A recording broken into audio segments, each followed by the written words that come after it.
dan dimutilasi di situ. Di depan rumahnya itu dimutilasi, kemudian sepedanya dicopotin, dimutilasi semacam kayak gitu, dan itu dimaling istilahnya. Saya pun sempat menjadi korban. Oh iya. Sepeda saya kemarin saya tinggal sekitar 1 minggu ke Los Angeles kayak gitu, sambil touring ya ke beberapa negara bagian lain. Sudah saya kunci dengan gerbang.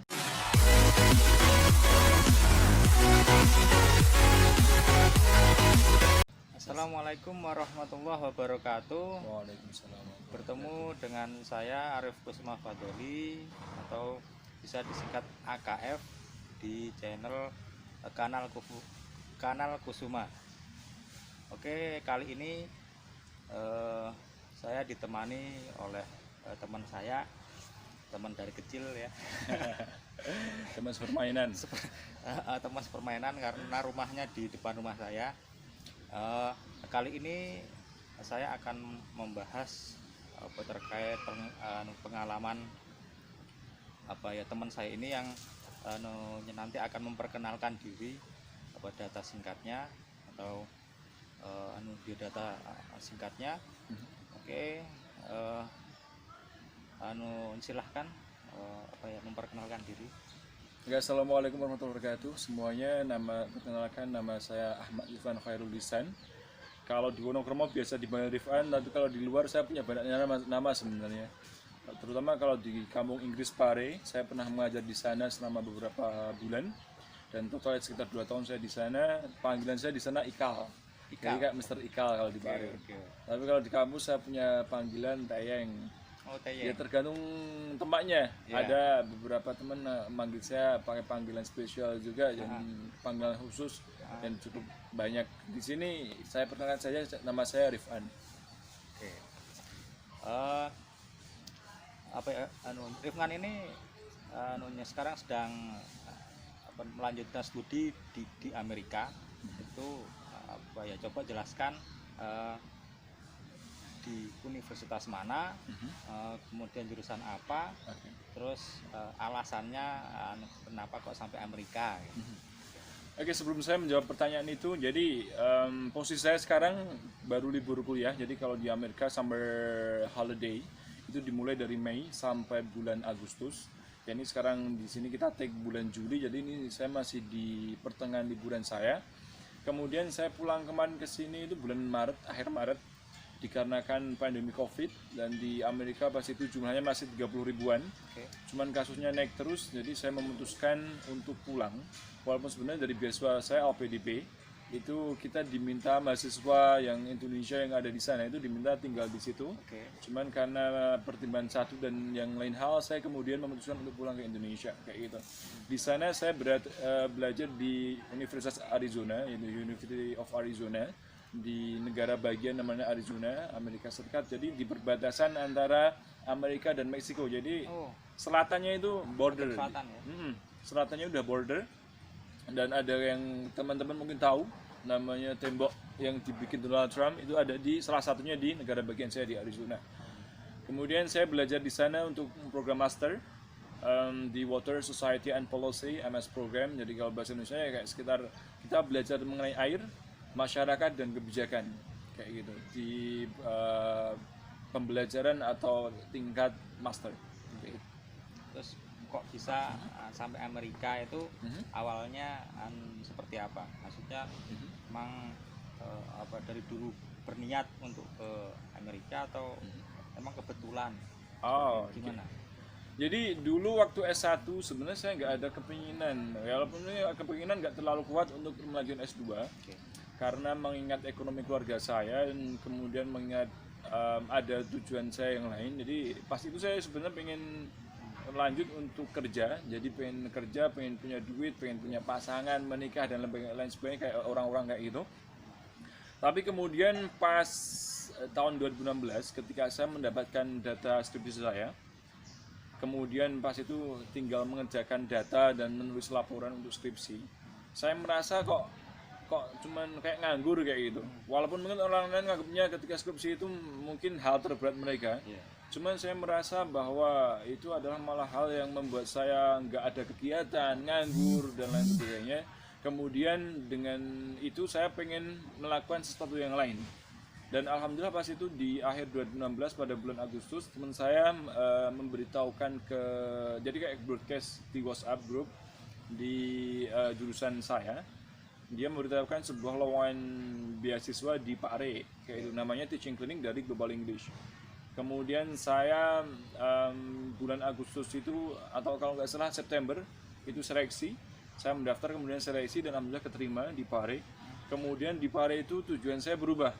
Yang awalnya saya nggak pengen untuk S2 dan saya pas itu cuman pengen ngisi bahasa Inggris di Pare untuk ngisi waktu daripada nganggur mengerjakan skripsi.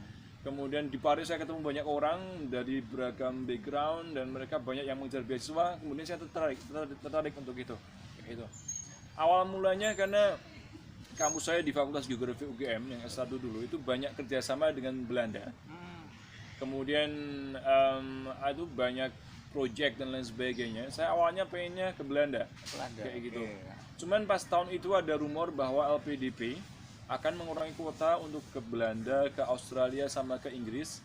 Dan profesor saya waktu itu dekan di Fakultas Geografi UGM juga, beliau yang memberi saya rekomendasi, beliau nggak mau kalau saya tujuannya di Belanda, pengennya di Eropa yang daratan, yang bukan daerah pinggir-pinggir yang pantai kayak gitu.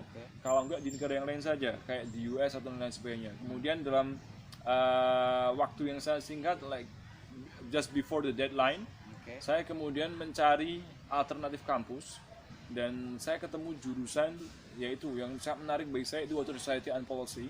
Walaupun pas itu saya nggak tahu Arizona di mana, culture-nya seperti apa, bahkan saya nggak tahu Amerika, bayangan pun ya mungkin di film-film ada bayangan, cuman kan sebenarnya saya nggak tahu itu sebenarnya apa.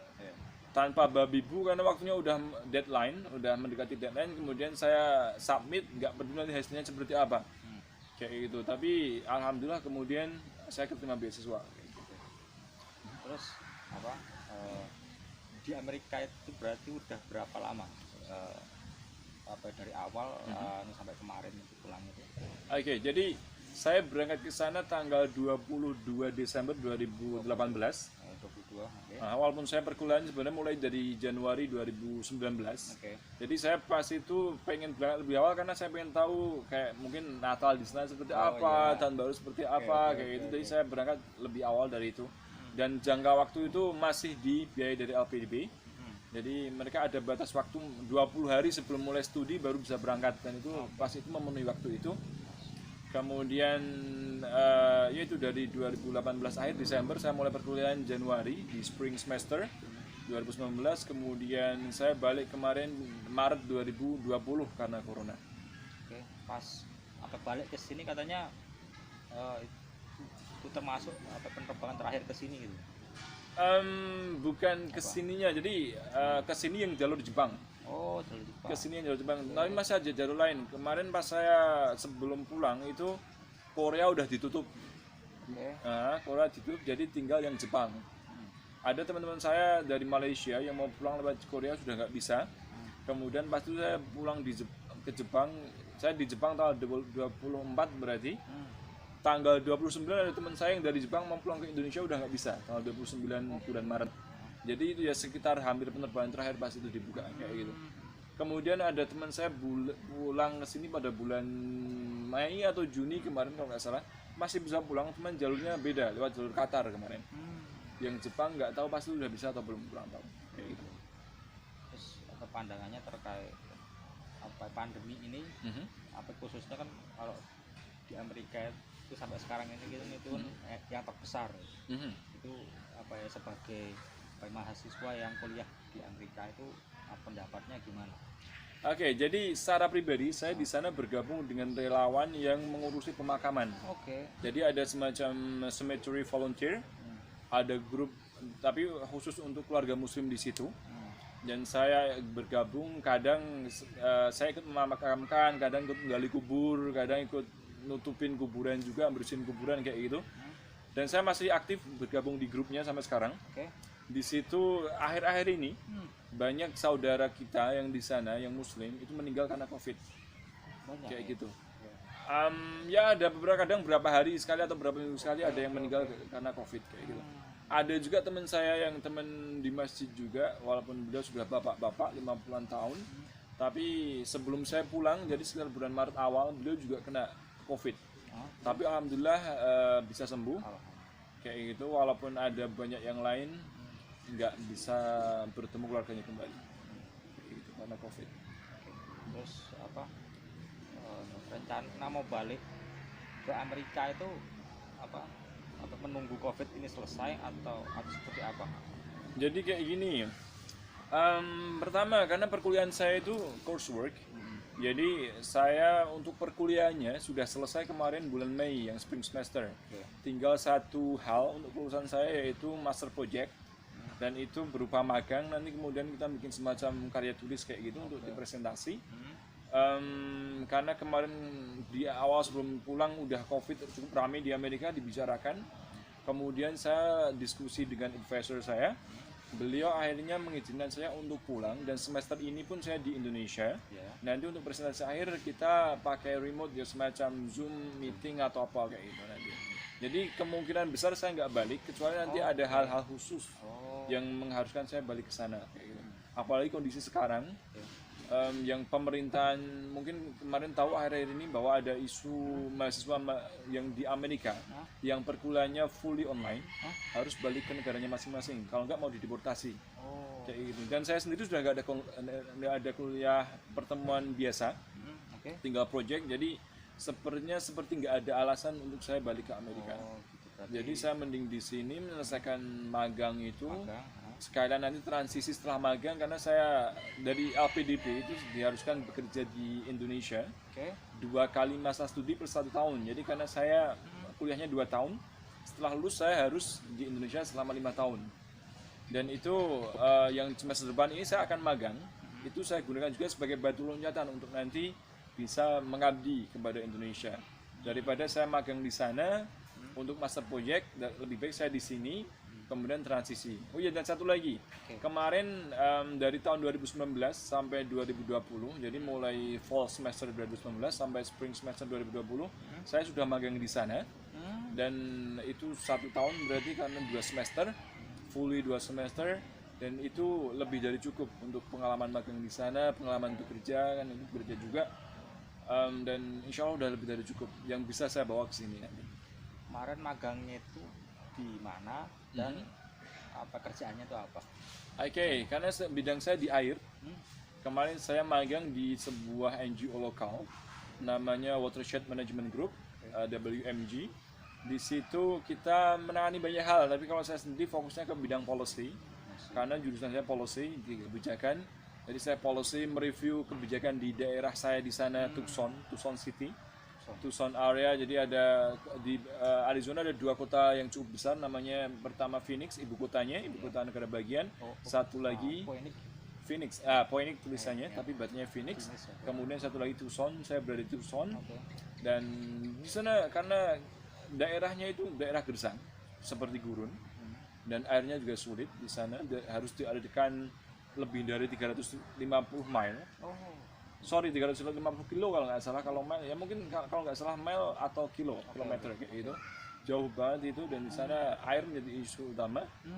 Dan saya magang di bidang polisinya, saya kadang datang ke mayor meeting, jadi semacam wali kota sama senatnya di situ ada pertemuan, saya datang ke sana ikut advokasi terkait dengan green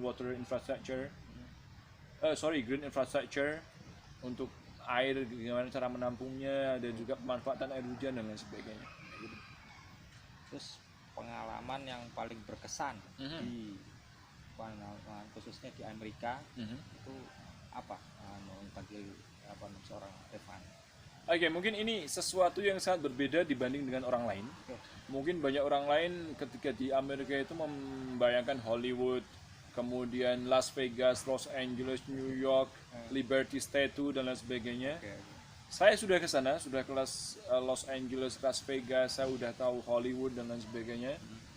Tapi ada satu hal yang sebenarnya menarik banget buat saya dari perspektif sosial terutama. Ternyata negara seadidaya Amerika yang di Indonesia dianggap sebagai superpower, itu di sana memiliki ratusan ribu homeless Jadi kayak gelandangan itu ratusan ribu. Teman-teman kalau mau mencari ganja beberapa negara bebas, obat-obatan juga bebas. Bebas ya, dibebasin ya. Iya kayak gitu. Kemudian senjata api Oke. mau membeli juga bebas, Bebas. asalkan umurnya sudah cukup. Oh, umurnya berapa Pak? 21 tahun. 21 tahun. Oke, 21 tahun dan Berarti teman-teman boleh ya kemarin ya? boleh dengan membawa duit $300 atau sekitar 5 juta rupiah udah dapat senjata laras panjang. Oke. Kayak gitu. Kayaknya udah sama amunisinya juga. Kayak itu. Kalau mau bunuh orang udah bisa kayak gitu. Bisa. Yang paling shocking juga buat saya pas itu. Ketika saya datang ke sana ke kampus-kampus, jadi ada sepeda yang posisinya masih terkunci, ban belakangnya sama badannya masih terkunci, cuman ban depannya hilang. Ada yang sedulnya hilang, Oh iya. ada yang stangnya hilang, Nah, itu ada yang cuman tinggal ban depan doang, badan sama belakangnya udah hilang kayak gitu. Dan itu banyak gitu malah apa di sana banyak pencurian ya di sana. banget, banyak banget. gitu. Dan itu kalau di Indonesia kan nggak mungkin cuman ambil sepeda, ngambil Iya. ban kayak Malu. gitu, malu kan. Tapi kalau di sana itu terjadi dan banyak terjadi kayak gitu. Bahkan sempat saya melihat pencurian di depan apartemen saya. Ada sepeda dikunci, digembok dengan apa itu ke semacam apa ya kayak temboknya mungkin lah, tembok atau apa yang bisa untuk mengikat. Itu pun kemudian dimutilasi di situ, di depan rumahnya itu dimutilasi, Apa kemudian yang tulisan di sepedanya dicopotin, dimutilasi semacam Oke. kayak gitu, dan itu dimaling istilahnya. Saya pun sempat menjadi korban. Oh iya. Sepeda saya kemarin saya tinggal sekitar 1 minggu ke Los Angeles kayak gitu, sambil touring ya ke beberapa negara bagian lain. Ah, Sudah saya kunci dengan gerbangnya itu saya kunci kedua besi Oke. seukuran seginilah masing-masing. Itu kemudian dipotong besinya dan sepeda saya diambil utuhan kayak gitu, sampai segitunya. Walaupun udah dikunci di dalam gerbang itu sebenarnya, dalam gerbang, tapi besinya dipotong, kemudian sepeda saya diambil. Kan berarti apa ya? Di sana dengan banyaknya pencurian itu kan apa ya? Lingkungan sekitar tuh kayak ya? Maksudnya sendiri gitu ya. Itu yang jadi permasalahan sebenarnya. Apa kurang peduli gitu ya. Karena orang Amerika kan rata-rata sukanya pergi-pergian, Oke. bukan orang sini yang tinggalnya satu kompleks. Misal simbahnya, keluarga simbah masih di situ semua, jadi mau kenal satu sama lain. Bedanya di sana sering bepergian, kemudian khas orang kota lah. Ya. Kalau bepergian punya urusan masing-masing, nggak peduli kanan kiri. Yang terjadi adalah kayak gitu. Dan itu yang dimanfaatkan sama pencuri gitu. Yap, betul kayak gitu. Bahkan kadang mobil pun juga hilang. Oh, Kadang kayak gitu. Pencurian mobil itu sering juga jadi. kalau di sana